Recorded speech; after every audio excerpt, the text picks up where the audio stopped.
Welcome to the Arun Church podcast, where our mission is bringing life to everyone, everywhere, every day. Each podcast episode features the latest talk from our church, which are released weekly. We're passionate about Jesus, love to worship together, and are committed to changing our community for the better. Connect with us at arunchurch.com.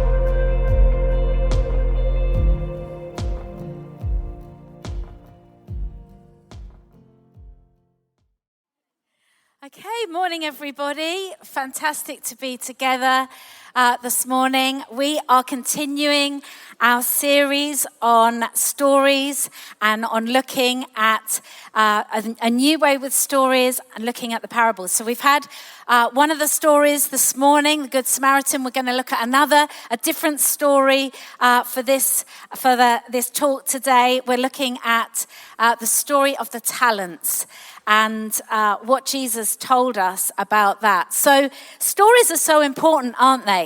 I often think we all have a narrative that we are all living by. All of us are living by a narrative. Some of us have got different narratives, but the main story, the main person that we're living to their narrative is Jesus' narrative, isn't it? God's story.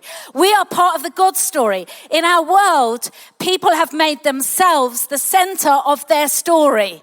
That's what they're doing all the time. They're saying, I'm the center of my story and I'm the main person and I'm going to live with that narrative. Some people live with the narrative that everything's going badly. Some people live with the narrative that everything's great. Some people live with the narrative that they're rich. Some people live with the narrative that they're poor. But we're living with a narrative, a Jesus narrative.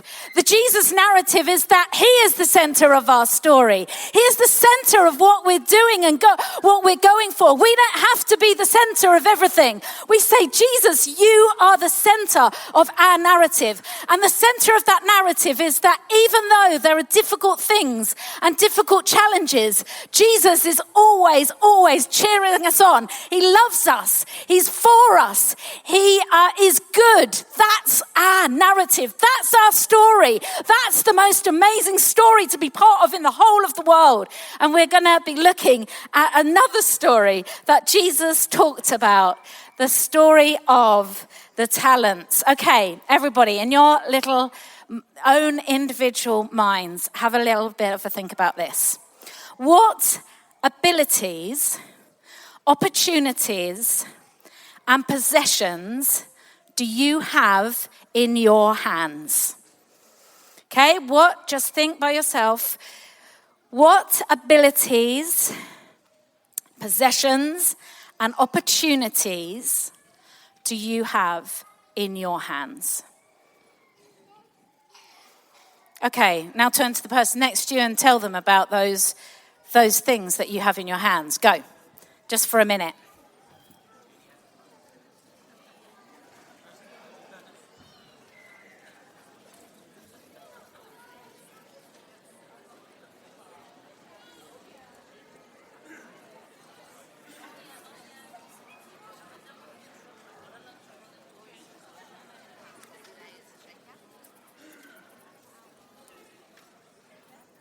Okay, I hope that you have thought of some things, those opportunities, abilities, and possessions that you have in your hands. Now, Tim and I, this week, we have been on holiday. It's been absolutely amazing. We decided that we haven't been to Cornwall for a long time, pre-pandemic probably, so we thought we're going to go to Cornwall. So, who's been to Cornwall? Isn't Cornwall beautiful? It is stunning. I love everything about Cornwall, really. I love walking along the beaches and the headland. I love the way of life. It's a bit surfy, isn't it? It's a bit like laid back. There's loads of tattoos there and I don't know, it's just very surfy. I love the pasties. Who loves a Cornish pasty? A brilliant thing. My best quote of the week, because of course I went with Tim, was this. Friday, we get to the end of the week, end of our holiday, and he wakes up in the morning and he says to me, Becca, I feel we haven't eaten enough pasties. was like, well, we must do something about that today, mustn't we? So we had, sometimes when you're in Cornwall, you've got to eat pasties, haven't you? And cream teas and just brilliant. Well, talking about cream teas, we had the most amazing opportunity, right? Well, I don't know exactly how this happened, but what happened was Mr. and Mrs. Rodder, of clotted cream fame.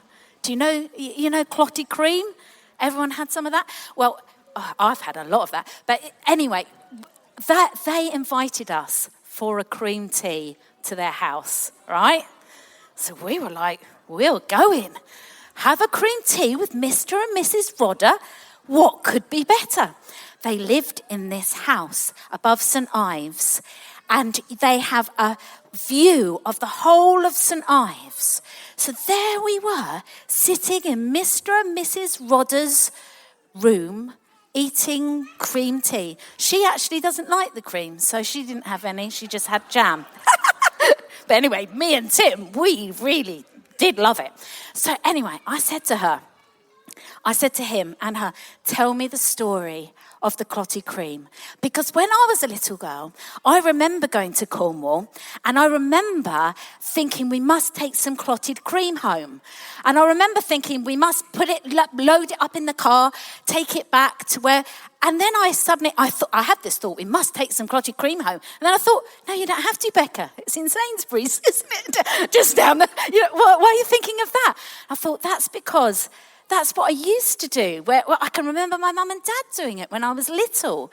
And I said, tell me the story of the clotted cream. So he said, well, it was my grandmother. And she had a house and all of her siblings. She had a lot of brothers and sisters. And they all went to be missionaries.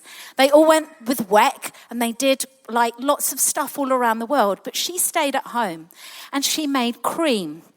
And she made cream from her cottage.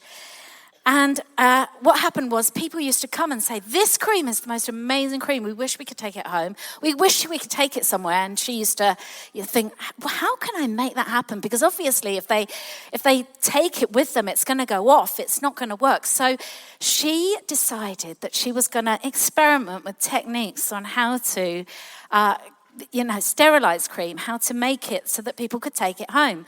And so what she would do is she would take the cream and she would boil it in like a basin of boiling water. And that's how you get the crust on the top of the clotted cream. And she'd boil it and then she'd put it in jars. And that cream would last then for about 4 weeks or so. If people wanted to take it home, they could take it home without refrigeration and they could use it. So this is what she did. And her dream of people being able to have clotted cream just expanded. And we now can go down to our local shops and we can buy clotted cream, Rodder's clotted cream for ourselves because of this lady that had a dream about cream. Isn't that amazing? Now, what did she have in her hands? What she had was, what ability did she have? She had an ability to make cream. I actually don't have that ability. Do you have that ability? I've never made it in my life. But she had an ability to make cream. She had the milk. She had the possessions in order to do that. And she had the opportunity.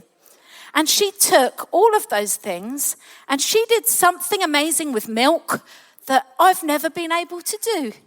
And she has impacted so many people because of her cream making skills.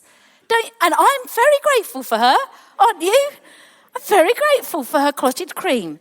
And I think that's amazing. What does the Bible say about using our opportunities, our abilities, and our skills? I'm going to read the parable of the talents. It's going to come up here. Again, it will be like a man going on a journey who called his servants and entrusted his wealth to them. To one he gave 5 bags of gold, to another 2 bags, and to another 1 bag, each according to his ability. And then he went on his journey. The man who had received 5 bags of gold went at once and put his money to work and gained 5 bags more. So also the one with 2 bags of gold gained 2 more. But the man who had received 1 bag went off, dug a hole in the ground, and hid his master's money. After a long time, the master of those servants returned and settled accounts with them. The man who received 5 bags of gold bought the other 5. Master, he said, you entrusted me with 5 bags of gold. See, I have gained 5 more. His master replied, well done, good and faithful servant. You have been faithful with a few things. I will put you in charge of many things. Come and share your master's happiness. The man with 2 bags of gold also came. Master, he said, you entrusted me with 2 bags of gold. See, I have gained 2 more. And his master replied, well done, good and faithful servant. You have been faithful with a few things. I will put you in charge of many things. Come and share your master's happiness. And then the man who received 1 bag of gold said, Master, he said, I knew you were a hard man, harvesting where you have not sown and gathering where we have not scattered seed. So I was afraid. And I went out and I hid your gold in the ground. So here is what belongs to you. And his master replied, you lazy servant.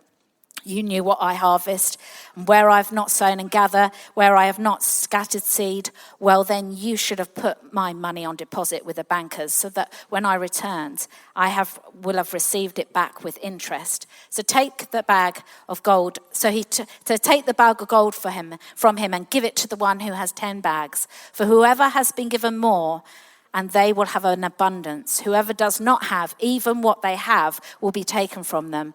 And throw that worthless servant aside into the darkness, where they will be weeping and gnashing of teeth. Oh, gosh, wow. So we have this story of these 3 servants. Of course, Jesus is telling the story of God as the man who gives the money. He gives these servants different things. He gives them 1 5 bags, 1 2 bags, 1 bag. So he gives them all something different. And what he's expecting is that each one of them will go and do something with what they've been given, with what they've been put in their hands. He's expecting them to sow and to invest. He's expecting them to do something with what has been given to them. And when they come back, when the first 2 come back and say, look what we've done with what you gave us, he's so pleased. And he says, well done, you good and faithful servant. I'm so pleased with what you've done. You have invested, you have sown, you have given, you have done the best with what I have given you that you could have done. And then this other guy, the last one, he doesn't even put it in the bank. He doesn't even get any interest on it. He buries it because he's afraid. And the master, God, is so cross with him. Why didn't you use what I gave you? Why didn't you do something with what I put in your hands? Why did you waste it? And here we have a picture of, well, what has God put into our hands? What has God put into your hands? I noticed that each person was given something different. They weren't, you could say, was it fair? Was it fair, or is it just not equal what God gave? He didn't give an equal amount to everybody. He doesn't give an equal amount to each one of us either. Each one of us have got different abilities, different opportunities, and different possessions. We don't all have the same. We've all got different things that have been given to us. Some of us have got more. Some of us have got more ability. Some of us have got more opportunity. But the point of the story is not how much we have or whether we have enough, because we could say, well, I obviously haven't got enough to make any difference. The point of the story is not whether we have enough, it's with what you have been given, what are you doing with it? Whatever you've been given, whether you feel you've been given a lot, masses, or whether you've been given a small amount, it doesn't really matter. What matters is what you're doing with what you have been given. So looking at other people and comparing yourself and thinking, well, of course, if I had that, I would do that, isn't really the answer. We can't compare. In fact, this guy probably compared himself. The guy with one bag of gold compared him, thought, well, what's the use in me doing anything? What's the use in me doing anything compared to these two guys who have been given so much? What's the comparison stopped him? What else stopped him? Fear stopped him. He was fearful that he was going to not succeed, fearful that he would mess up, fearful of failure. Fear of failure stopped him giving what he had. Fear of failure, comparing himself with someone else, stopped him giving everything that he could have given at that time. And so what stops us? What stops us seeing what God has put in our hands? I think this guy too played it safe, didn't he? The third guy, he played it safe. He was not going to move out of his comfort zone. He was going to play it safe. He was going to bury what he had. He wasn't going to give it away or invest in it. He wasn't going to come out of his comfort zone. He was going to play it safe. And that's what he did. What do we do with our lives and with what God has given to us? The main person that I look at in all of this is Jesus. What did Jesus have in his hands? How did Jesus invest? What did Jesus do? I think about Jesus' hands. First of all, he was born into a carpenter's family, into a builder's family. He probably knew how to mend and build. He used his hands to create things, to mend things, to help. He used his hands in those early days as a carpenter and as a builder to build. And then how else did Jesus use his hands? He used his hands to touch people, the untouchables, the people that nobody else would go near. He moved out of his comfort zone, didn't he? If you saw a leper in those days, you would not go near that leper. Oh no, he did. He did. The radical thing that he did in walking towards a leper was mind-blowing. He used his hands to heal. He used his hands to help. He used his hands when he took the bread and he took the wine. He took the bread and he said, "This is my body." He held it broken for you. "This is my blood poured out for you." He invested every single drop that he had in him for us. Invested it, gave it away. Didn't stay in his comfort zone. Didn't stay where it was safe. Didn't do a nice preaching tour and just kept it there and made sure that he didn't get into danger. Oh no, he gave everything. He invested every single thing that he could give, and he gave it all. And of course, at the end, his hands were the hands that were nailed to the cross. His hands were the hands that had those nails driven through them so that he could give his life, invest his life into ours. That's what Jesus did with his hands. That's what Jesus did with what was in his hands. What's in our hands today? What's in our hands? Okay, there's lots of different things that are in our hands today. I wonder if you got a phone, maybe you could take out your phone, hold it up in your hand. I don't know if you've got a phone in your hand, but a phone, thank you, you can put it down now, but a phone is often in my hand. And I'll tell you what's on my phone. One of the things that's on it is my NatWest app that tells me exactly what I'm doing with my money. It tells me exactly what I'm putting in exactly what account.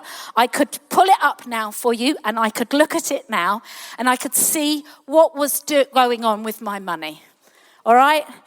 Sometimes I think, God, look at what I'm doing with my money.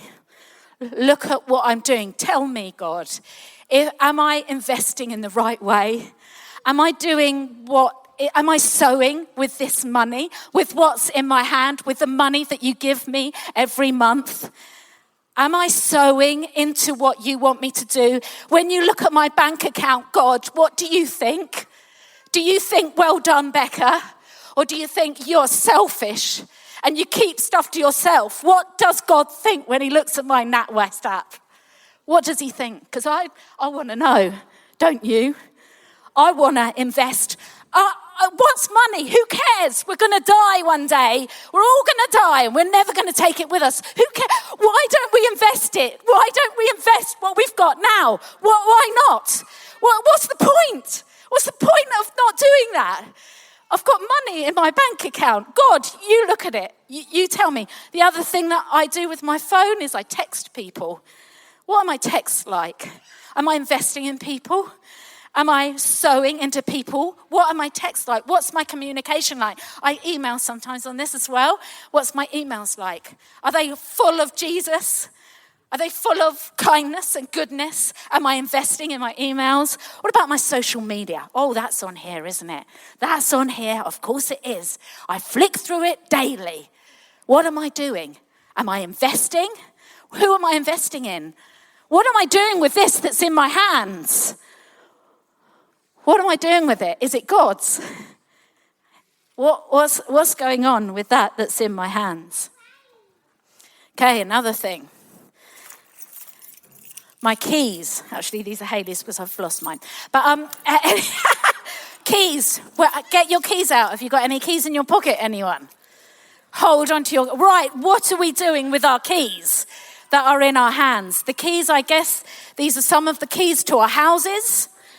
How are we investing in our house with what we're doing with our houses? Do we have people full? Do we have people in our houses? Do we invest in people by having with our what are we? Maybe that's your car key. How many lifts do you give to people? I'm sure you do a lot if you're a teenage dad or mum. But anyway, how many lifts are you giving to people? How are you using your car? How are you using what God has put in your hands, your possessions? What are you unlocking? What do you unlock? What's God given you the keys for that no one else has got the keys for? What are you unlocking in somebody's life? What are you doing with the keys?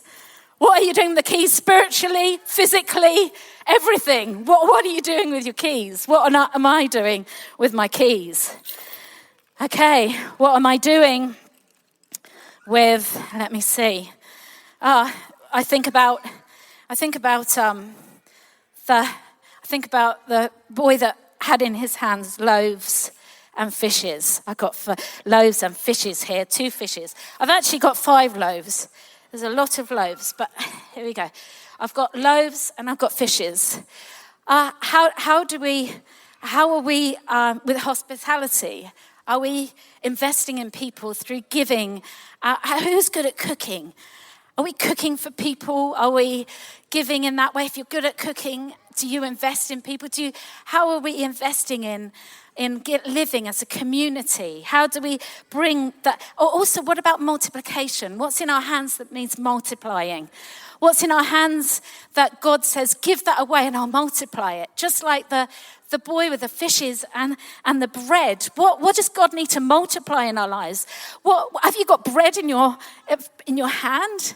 If you've got bread in your hand, who are you giving it to? If you've got food in your cupboard, who are you? How do we share our food? How do we cook? What are we doing with our hospitality? How are we investing? What about, I've got some plasters here and some oil. What healing can we bring? Is there any healing? Maybe you work in the NHS. Maybe that's your ability. Maybe that's your opportunity. Maybe that's what you have in your hands. And God says, let me use what's in your hands. Let me use the plasters. Who needs to bring healing? You need to bring healing. Maybe you need to bring healing with your words. Maybe bring healing just in praying with people. Who do we need to bring healing to? God has put oil in our hands. All of us. He's put oil in our hands. How do we bring that? What about the stones? Here we go.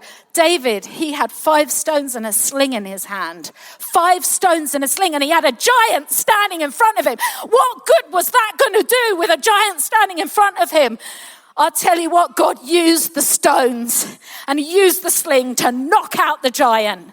And there are giants in your lives. I'm not talking about people, really.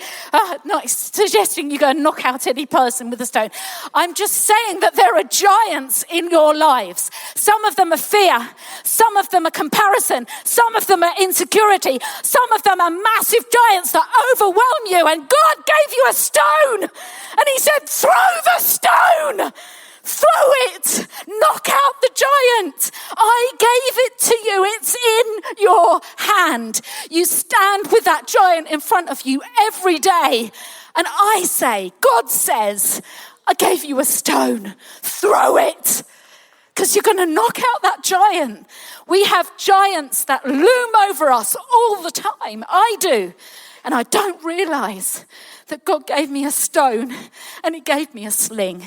And he gave you a stone and he gave you a sling to knock out the giants in our lives. What about Moses? He was given a staff, wasn't he?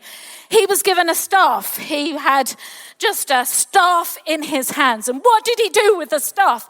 He put the staff over the sea that was overwhelming, and they weren't going to get through it, and they were going to die, and the whole people were going to die. And he gave him a staff and he said, put your staff over the sea. And so he put his staff over the sea, and the whole of the sea started to part because of what Moses did was with what was in his hand. What was in his hand parted the waters, made a way where there is no way. Where have you got a staff in your hand that you need to put out and make a way where there is no way? And that might be for other people. You might need to be somebody that stands with a staff in your hand to make a way for other people to find God. Make a way where there is no way. Because what did God put in your hand? He put a staff in your hand. What about... I'd love to have a sword right now, but God gave you a sword, many of you. This sword, this is our sword. God gave us the Bible, it's in our hands. Are we investing in it? Are we reading it? Is it part of us? Is it soaked into us, saturated in us? Because he gave us this, and it's a sword, and it cuts through things, and it helps us know what truth is, and it helps us know who truth is, and it helps us walk, because God has put in so many of your hands a sword that will fight for others. There's a sword of justice in some of you that has been put into your hands. And God says, fight with that sword of justice and bring freedom. Bring freedom. Remember your sword, everybody. Remember what's been put into your hands. Let us remember that. Okay, sewing kit I've got here. Some of us are called to mend things for people. Some of us are called to create. Maybe you're called to create. Leslie Yates is the most amazing person that mends things. She mends so many things. We have a sewing kit in our hands that is creative and that mends things. Thank you, God. We've got matches in our hands. Matches, they light a way. They bring light into darkness. You have a match in your hand. Bring light where you need to, and bring fire where there needs to be fire. You know the people around you that have gone cold with God? Well, why don't you get your matches out, everybody? Because we need some fire, don't we? And if you've got a bit of fire, then go and bring your matches. That would be a brilliant, brilliant thing to do. I've got some tools in here. Some of us are really good with our hands and good at making things and good at mending things physically, emotionally, and spiritually. Use the tools that God put in your hands. Use the nails.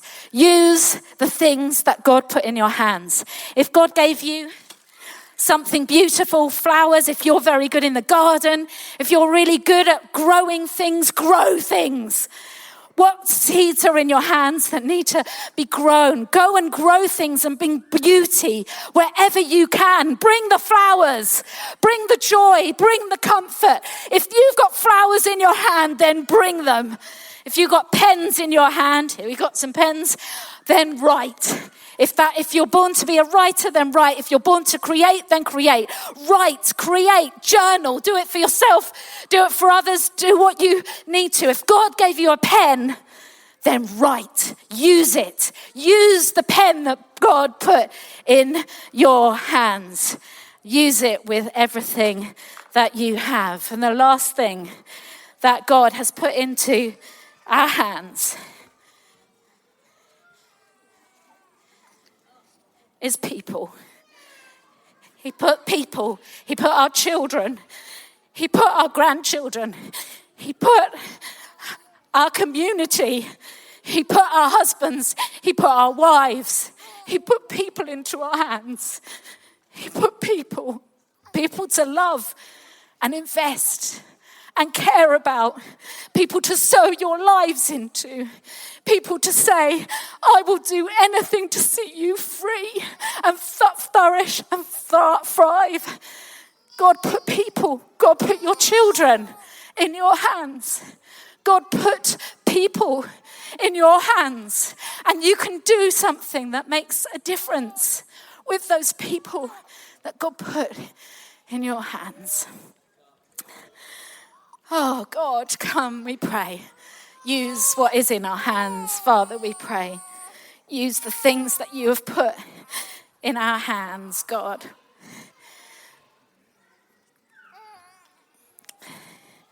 So,